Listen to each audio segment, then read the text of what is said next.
Friends, news channel देखे आप सभी दर्शकों का बहुत बहुत स्वागत है। मैं हूं रमनदीप कौर। इस वक्त की बड़ी खबर आ रही है प्रयागराज से। क्या है पूरा मामला, देखने के लिए बने रहिए हमारे साथ। संगम नगरी प्रयागराज में अब आपको लीवर ट्रांसप्लांट ओपीडी के लिए बाहर के चक्कर नहीं लगाने पड़ेंगे। अब आपके ही शहर में ये सुविधा मिलेगी।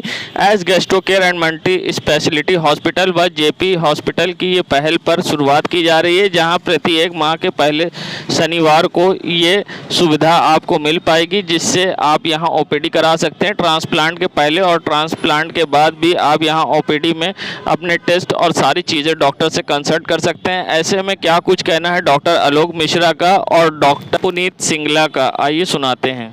पेशेंट को ये जानना ज़रूरी होता है कि उसके पास कितना समय और कब कराना है। नंबर 1, इतना देर भी ना हो जाए कि उसके जीवन ना बचे, और उसके बारे में क्या लीगल फॉर्मेलिटीज़ हैं, क्या सोशल है, कितना कॉस्ट है, ये सब चीज़ों से, और काउंसलिंग, कौन डोनेट कर सकता है, डोनर की हेल्थ कैसी है, ये सब बहुत सारी चीज़ें हैं जो कि ट्रांसप्लांट डिसीजन लेने से पहले पेशेंट और उसके घर वालों को पता होनी चाहिए। केवल इस रिक्वायरमेंट के लिए लोग को अपने ट्रांसप्लांट के लिए दूसरे शहरों में जाना पड़ता है, वहाँ पर महीना 2 महीना उनका वेस्ट होता है। अगर ये सब चीज़ें उनके डोर स्टेप घर पे ही मिल जाएँ तो उनको डिसीज़न लेने में आसानी होती, नंबर 1। और फिर जब वो अपने ट्रांसप्लांट सर्जन से यहीं शहर में वो संपर्क हो जाता है तो एक अच्छे रिलेशन बनते हैं और उनकी सर्जरी आसानी से जाती है। दूसरी चीज़, ट्रांसप्लांट के बाद भी उन्हें लगातार मेडिकल हेल्प चाहिए होती है, वो भी उनको ही मिल जाएगी। आप किसी दूसरे शहर में जाएं, ट्रांसप्लांट से पहले 2-4 महीने वेस्ट करें, फिर ट्रांसप्लांट के बाद जब भी ज़रूरत हो तो बार बार वहाँ जाएं, वो सब चीज़ें यहाँ हैं। सर्जरी ठीक है, वो यहाँ नहीं हो सकती, लेकिन सर्जरी से पहले और सर्जरी के बाद की सारी सुविधाएँ, सारे consultations, legal consultation, health, logistic की प्रॉब्लम, क्या क्या उनको सुविधाएँ मिल सकती हैं, ये सब चीज़ें हम यहीं पर उपलब्ध करा रहे हैं। यही उद्देश्य है। ये बहुत बढ़िया पॉइंट उठाया है आपने।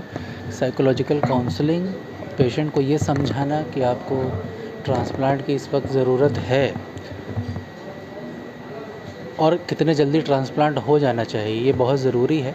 और भले ही हमारी ओपीडी कम हो, बट हमारा लक्ष्य ये रहेगा कि हम मरीज़ को ज़्यादा से ज़्यादा टाइम दे सकें उनके परिवार के साथ, क्योंकि जिनको लिवर सिरोसिस हो चुका, उनके कॉम्प्लिकेशंस हो चुके, और ख़ास तौर से जो अल्कोहलिक या उनको समझाने में परिवार का बहुत बड़ा रोल है, बहुत बड़ा, क्योंकि उनको ये लगता है कि हम इस मरीज़ को अपने घर सगे संबंधी लिवर क्यों दें, हम अपने बेटे को, अपनी बच्ची को, क्योंकि 55 साल से कम आदमी ही लिवर दे सकता है, हम अपने परिवार के किसी दूसरे सदस्य का लिवर क्यों ख़राब करें, इसको हम दूसरे आदमी को क्यों लिवर दें। तो ये समझाना, ये काउंसलिंग करना, उनको ये बताना कि इससे मरीज़ को नया जीवन मिलेगा, ये बहुत ज़रूरी है। और ये सिर्फ ट्रांसप्लांट के पहले ही नहीं, ट्रांसप्लांट के बाद भी, क्योंकि कई बार ये होता है कि हमारा जो शरीर है वो नया लीवर को जो है, जिसे हम कहते हैं कि बर्दाश्त नहीं कर पाता है, उसे रिजेक्ट करता है।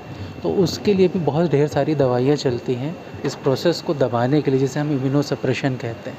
इसमें भी मरीज़ के घर वाले और मरीज़ खुद, चूँकि इतना खर्चा किया होता है, तो वो फ्रस्ट्रेट ना हो और दवाइयाँ ना छोड़ें, उसकी काउंसलिंग की भी बहुत ज़रूरत है। ये दोनों चीज़ें हमारे ओपीडी में ट्रांसप्लांट से पहले और ट्रांसप्लांट के बाद की जाएंगी। हम लिविंग डोनर लिवर ट्रांसप्लांट करते हैं, उसका जेपी हॉस्पिटल में बहुत ही इकोनॉमिकल पैकेज है। तकरीबन 16-17 लाख का खर्चा पड़ता है, जिसमें डोनर की सर्जरी, पेशेंट की सर्जरी, उनका हॉस्पिटल स्टे, इन्वेस्टिगेशन, मेडिसिन एक लिमिट तक उसमें इंक्लूडेड रहती हैं, और ज़्यादातर पेशेंट इस पैकेज में निकल जाते हैं। और इम्पोर्टेंट है पेशेंट टाइमली आएँ, फिर टाइमली समझें और टाइमली ट्रांसप्लांट कराएँ। जितनी कम्प्लेक्सिटी बढ़ेगी उतना रिस्क बढ़ेगा, उतना खर्चा बढ़ेगा। तो इसके मद्देनज़र टाइमली ट्रांसप्लांट कराते हैं तो आपका खर्चा लिमिटेड रहता है।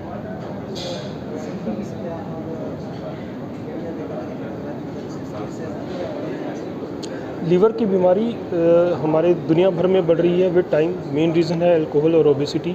प्रयागराज में भी लीवर के पेशेंट्स विद टाइम बढ़ रहे हैं। आई एम श्योर कि बहुत सारे पेशेंट्स को हम अक्सर देखते हैं कि अल्ट्रासाउंड में फैटी लीवर आ रहा है, वो भी लीवर की बीमारी है। बट विद टाइम यही फैटी लीवर और या बाकी लीवर की समस्याएं, जिनसे सिरोसिस हो सकता है, जिनके साथ जो कि एंड स्टेज लीवर डिजीज़ में कन्वर्ट हो सकता है, जिनको लीवर ट्रांसप्लांट चाहिए, वो होता है। जो patient end stage liver disease के होते हैं, उनके पैरों में सोजिश, पेट में पानी, जॉन्डिस, पीलिया, उल्टी में खून, लैट्रिन में खून, ये सब उसके सिम्टम्स रहते हैं।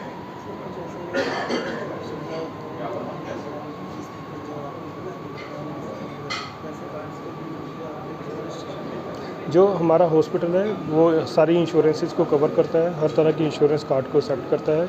ECHS cards, ECHS panel, CGHS panel, CRPF panel, उसमें पेशेंट की उसके सुविधा के अंतर्गत भी उनका ट्रीटमेंट किया जा रहा है। संगम नगरी प्रयागराज, जहां गौ तस्कर मुजफ्फर की खुलदाबाद थाना क्षेत्र में 4 करोड़ से भी ज़्यादा कीमत की ज़मीन को आज पुलिस ने कुर्क किया है, जहां मजिस्ट्रेट के आदेश के बाद यहां पर कुर्क की कार्रवाई की गई है।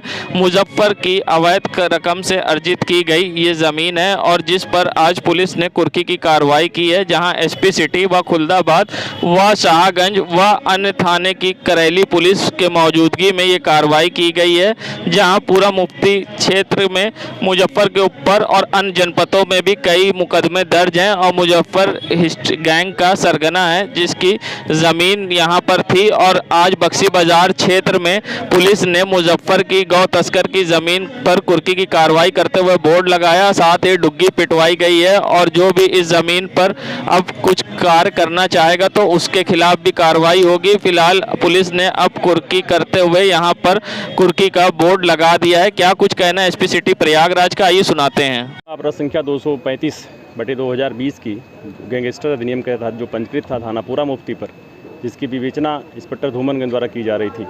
विवेचना के क्रम में इंस्पेक्टर पूरा मुफ्ती को धूमनगंज को जानकारी मिली कि मुजफ्फर अहमद, जो कि एक कुख्यात गौ तस्कर है और गैंगस्टर अधिनियम में ही जेल में निरुद्ध है, उसकी एक प्रॉपर्टी यहाँ बक्सी बाज़ार में है, जिसकी बाज़ार में कीमत करीब 4 करोड़ से ऊपर की है।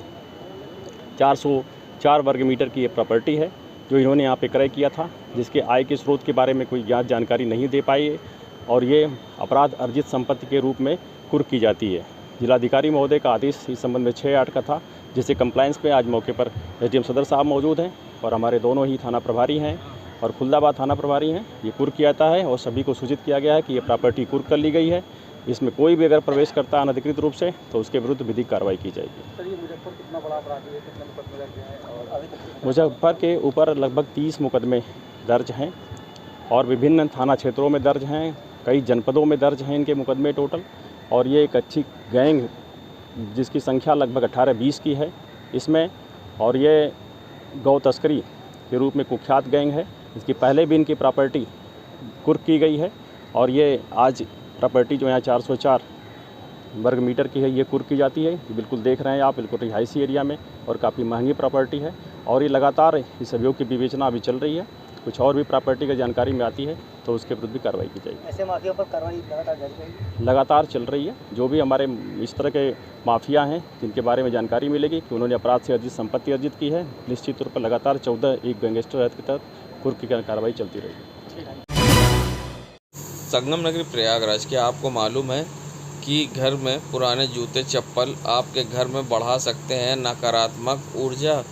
जी हाँ, घर में इकट्ठा कबाड़ व पुराने जूते चप्पल जिसे आप इस्तेमाल नहीं करते हैं और घर में होते हैं, ऐसे में वो नकारात्मक ऊर्जा को बढ़ाते हैं। ऐसे में क्या कुछ कहना है पंडित शिप्रा सदैव का, आइए सुनाते हैं आपको क्या कुछ कहा है उन्होंने। हमारे घर में बहुत से जूते चप्पल पड़े होते हैं जिसको कि हम यूज़ नहीं कर रहे होते या वो टूट गए होते हैं, और उसको हम अपने ड्रॉजों में या कबाड़ वाली जगह पे रख देते हैं, जो कि हमारी लाइफ में बैड राहु और शनि को एग्रीवेट कर देते हैं, एक्टिव कर देते हैं, जिसके कारण कि हमारी लाइफ में प्रॉब्लम्स और हर्डल्स बढ़ जाती हैं। इससे बचने के लिए आप अपने घर को क्रॉस चेक कीजिए। जिन ड्रॉजों में कबाड़ की जगह पे ऐसे जूते चप्पल मिले उन्हें आप सबसे पहले किसी को दान कर दीजिए। अगर वो पहनने की कंडीशन में नहीं है तो उसे बाहर कूड़े में फेंक दीजिए। ऐसा करके आप अपनी कुंडली के नेगेटिव राहु और शनि से बचेंगे। जो नेगेटिव राहु और शनि होता है वो गलत लोग लेके आता है, गलत दोस्त लेके आता है, कुछ संगति का असर आ जाता है, लाइफ में नेगेटिविटी बढ़ जाती है, अननेसेसरी की प्रॉब्लम्स बढ़ने लगती हैं, कभी कभी टुटका और नज़र की प्रॉब्लम भी बढ़ती है। तो इन सब से बचने के लिए आप अपने घर के पुराने टूटे जूते चप्पलों को बाहर फेंकिए। नगरी प्रयागराज, जहां आज़ादी के अमृत महोत्सव हर कोई मना रहा है, उसी कड़ी में प्रयागराज पहुंची केंद्रीय मंत्री स्मृति ईरानी ने आज चंद्रशेखर आज़ाद पार्क में, जहां स्वतंत्रता संग्राम सेनानियों के परिजनों को सम्मानित किया अंग वस्त्र पहनाकर। तो वहीं आज़ादी के अमृत महोत्सव पर यहां कई कार्यक्रम के आयोजन हुए, जिसमें केंद्रीय मंत्री स्मृति ईरानी व सांसद केसरी देवी पटेल संग कई भाजपा नेता उपस्थित रहे। भूमि पर इस मंच पर हमने स्वतंत्रता सेनानियों का सम्मान कर नई पीढ़ी नया संकल्प ले, इस कार्यक्रम में गोद भराई करने वाली बेटियां भी शामिल हुईं। समाज की ये 4 पीढ़ियां एक ऐसे मैदान में उपस्थित हुए जिसकी माटी बलिदान का प्रतीक है। इसलिए आज ऐसे स्वतंत्रता सेनानियों के चरणों में मस्तक झुकाकर उनसे ये आशीर्वाद मांगा कि अमृत काल में भारत राष्ट्र को गौरवान्वित करने वाले हर संकल्प को पूरा कर सके। हर भारतीय मात्र स्वयं ही नहीं बल्कि समाज भर को देखे कि हम सब सर उठाकर सदैव जीते रहें। और जो सरहद पर आज तैनात हैं उनको एक हिंदुस्तानी के नाते कहना चाहती हूँ कि हम आपके प्रति कृतज्ञता का भाव रखते हैं। आपकी सेवा के लिए आपको और आपके परिवार को आभार व्यक्त करते हैं। आप यशस्वी हों, विजयी हों, हर हिंदुस्तानी की, हर भारतीय की यही मनोकामना है। धन्यवाद। संगम नगरी प्रयागराज में जहां हर कोई आज़ादी का अमृत महोत्सव मना रहा है। 75 साल देश के आज़ाद होने के पूरे होने पर यहां आज़ादी का अमृत महोत्सव सप्ताह चल रहा है। ऐसे में आज आरएएफ के जवानों ने अपने कैंप से एक तिरंगा यात्रा मोटरसाइकिल पर निकाली, जो तिरंगा यात्रा शहर के विभिन्न चौराहों से होते हुए सुभाष चौराहे पहुंची और सुभाष चौराहे से पत्थर गिरजा से वापस होते हुए वापस सुभाष चौराहे पहुंची। बता दें, आज़ादी के अमृत महोत्सव में आरएएफ के जवानों की गाड़ी पर तिरंगा था और साथ ही यहां पर आरएएफ की गाड़ी तिरंगा लगाए भारत माता के जय के नारे लगाती सड़कों पर तिरंगा यात्रा निकालती दिखाई दी। साथ ही ये तिरंगा यात्रा सुभाष चौराहे पहुंची, जहां पर सुभाष चंद्र बोस की प्रतिमा के आगे यहां पर तिरंगा यात्रा मोटरसाइकिल की रुकी और यहां पर लगातार आरएएफ के जवानों ने तिरंगा लेकर भारत माता की जय के नारे लगाए और साथ ही यहीं पर तिरंगा यात्रा का समापन हुआ। संगम नगरी प्रयागराज में जहां अब आज़ादी का अमृत महोत्सव मनाने में पूरा देश जुटा है, ऐसे में प्रयागराज की सड़कों पर तिरंगी लाइटों से सजाया गया है। मगर राष्ट्रीय रक्षक समूह के कार्यकर्ता ने अभिषेक ने सवाल उठाया कि प्रशासन को तिरंगे का सही रंग नहीं पता है और केसरिया रंग की जगह लाल लाइट लगाई गई है, जिस पर राष्ट्रीय रक्षक समूह ने ऑनलाइन सोशल मीडिया के माध्यम से प्रशासन से मांग की थी, जिसके बाद प्रयागराज पुलिस ने अब इस पर कार्रवाई करने की बात कही है। मगर अभी तक इस पर कोई कार्रवाई नहीं हुई है और सड़कों पर लाल रंग की लाइट लगी है केसरिया लाइट की जगह। ऐसे में क्या कुछ कहना है राष्ट्रीय रक्षक समूह के दिव्यांशु मेहता का, आइए सुनाते हैं आपको। इस बात को गंभीरता से उठाया गया था। जिस तरीके से प्रयागराज की प्रशासन धृतराष्ट्र हो रखा है, उसने तिरंगे के रंग भूल गया है, जिसमें केसरिया रंग के स्थान पर लाल रंग की लाइटें लगाई गई हैं पूरे प्रयागराज में सजावट की जगहों पे। जहां पर स्ट्रीट लाइटों पे, अन्य जगहों पे जहां पे भी लाइट लगी है, ज़्यादातर जगह केसरिया रंग के स्थान पे लाल रंग की लाइट लगाई गई है। इस बात को राष्ट्रीय रक्षक समूह की बैठक में उठाया गया, उसने सोशल मीडिया अन्य प्लेटफॉर्म पर उठाया। जैसे कि आज ही अभिषेक गुप्ता ने इस बात को उठाया, ट्विटर पे सभी लोगों को टैग किया। टैग करने के उपरांत तत्परता से उत्तर प्रदेश सरकार की, उत्तर प्रदेश पुलिस के द्वारा यह रिप्लाई दिया गया कि प्रयागराज प्रशासन को टैग करते हुए कि शीघ्र इस पर कार्रवाई करें, गंभीरता से लें। यह आश्वासन आज समस्त जनता को मिला है कि यह कार्रवाई होगी और लाल रंग के स्थान पर केसरिया रंग किया जाएगा। लेकिन इतनी बड़ी भूल प्रयागराज प्रशासन कैसे कर सकता है? यह कहीं ना कहीं हम लोग के लिए शर्म की बात है, ध्यान देने की आवश्यकता है। धन्यवाद। मैं देवांशु, राष्ट्रीय रक्षक समूह प्रयागराज। संगम नगरी प्रयागराज में जहां आज़ादी का अमृत महोत्सव मनाया जा रहा है, तो वहीं चौक के व्यापारी लोगों ने आज मशाल जुलूस निकाला और मशाल जुलूस निकाल कर भारत माता की जय के नारे लगाए। साथ ही नारे लगाए, अमर शहीदों का बलिदान नहीं भूलेगा कोई हिंदुस्तान।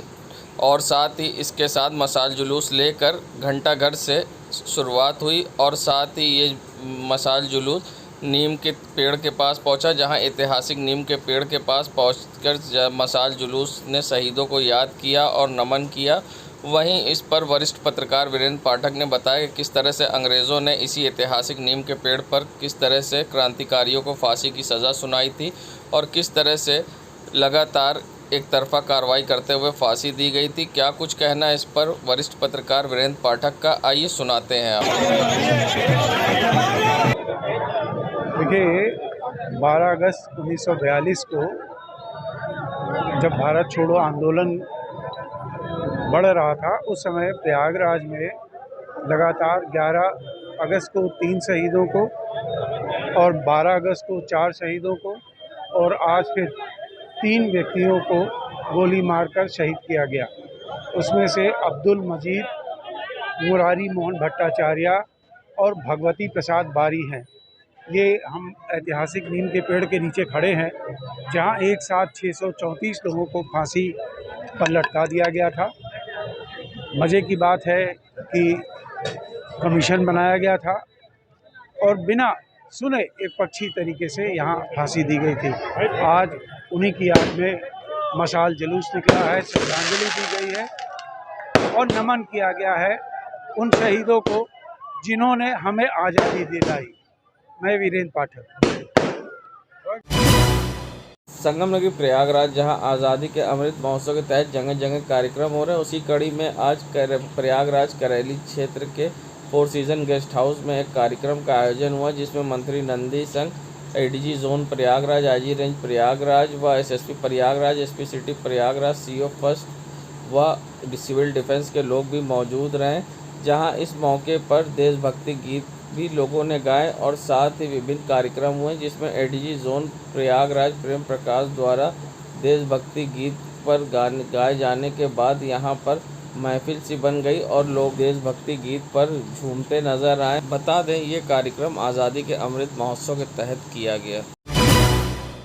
संगम नगरी प्रयागराज में जहां पुराने शहर के नुरला रोड, बक्सी बाजार व रोशन बाग की सड़कों से तिरंगा यात्रा निकली, जिसमें घोड़ों पर सवार युवक थे और महापौर खुद हाथों में झंडा लेकर सड़कों पर मुस्लिम समुदाय के लोगों के साथ मिलकर आज तिरंगा यात्रा निकाली है। बता दें, मुस्लिम बहुमूल क्षेत्र से आज तिरंगा यात्रा निकली है, जिसमें पार्षद रमीज़ एहसन व अन्य क्षेत्र के लोग भी मौजूद थे, जहां पर हिंदुस्तान जिंदाबाद के नारे लगे और सड़कों पर समाज सेवी संगठन के लोग महापौर के साथ कदम से कदम मिलाकर चलते दिखाई दिए।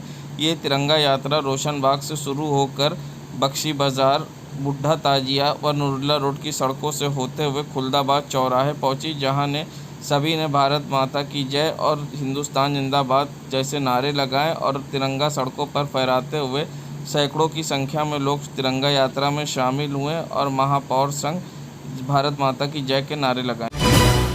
संगम नगरी प्रयागराज में जहां एक तरफ आज़ादी का अमृत महोत्सव मनाया जा रहा है और ये नज़ारा है सिविल लाइन के सुभाष चौराहे का, जहां आवारा सांड सड़कों पर घूम रहा है। ऐसे में कई तिरंगा यात्रा निकल रही हैं, जिससे कभी भी बड़ी दुर्घटना हो सकती है। आप देख सकते हैं सुभाष चौराहे पर आवारा जानवर घूम रहे हैं और इन पर कोई लगाम लगाने वाला नहीं है।